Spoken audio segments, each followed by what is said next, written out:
आज रविवार है, छुट्टी की बहार है, आजा तिलक देने वाले तेरा इंतजार है। आजा तिलक देने वाले तेरा इंतजार है।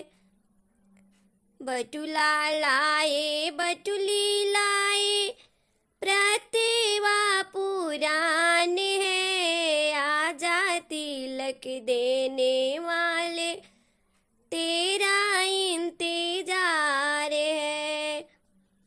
आजा तिलक देने वाले तेरा इंतजार है।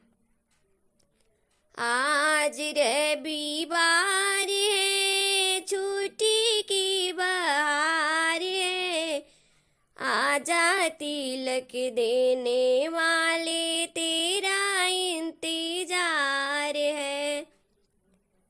फ्रिज लाए कूलर लाए, टीवी लाए पुराने है, आजा तिलक देने वाले तेरा इंतजार है।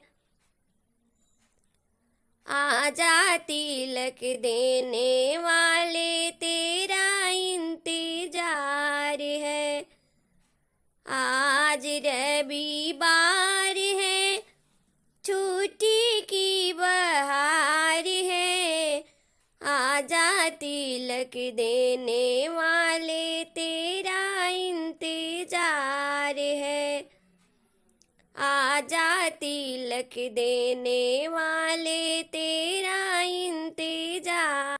धीरे धीरे हो तिलकहरू, धीरे धीरे हमरा दुअरा पर आई बिरौरा, धीरे धीरे धीरे धीरे हो समधी, धीरे धीरे हमरा अंगना में आई बिरौरा, धीरे धीरे बटुला ले आई भी तिलकहरू, बटुली ले आई भी, बटुला ले आई भी तिलकहरू, बटुली ले आई भी।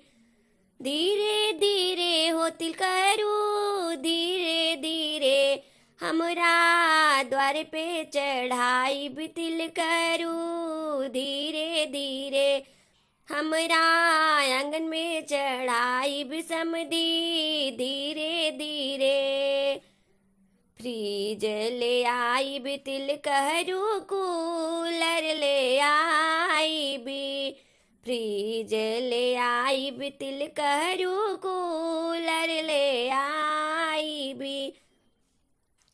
धीरे धीरे हो धीरे धीरे हमरा आंगन में चढ़ाई बिरौरा, धीरे धीरे समधी आंगन में चढ़ाई बिरौरा, धीरे धीरे धीरे धीरे हो तिलकहरू, धीरे धीरे हमरा दुअरा पे आई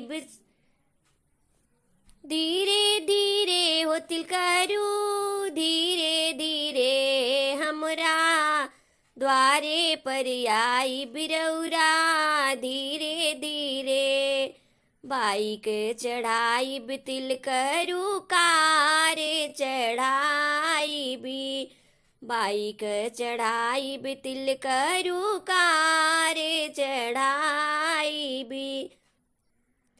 धीरे धीरे हो तिलकहरू, धीरे धीरे हमरा द्वारे पे आई बिरौरा, धीरे धीरे तिलकहरू तिलक चढ़ाई बिरौरा, धीरे धीरे समधी बर्तन ले आई बिरौरा, धीरे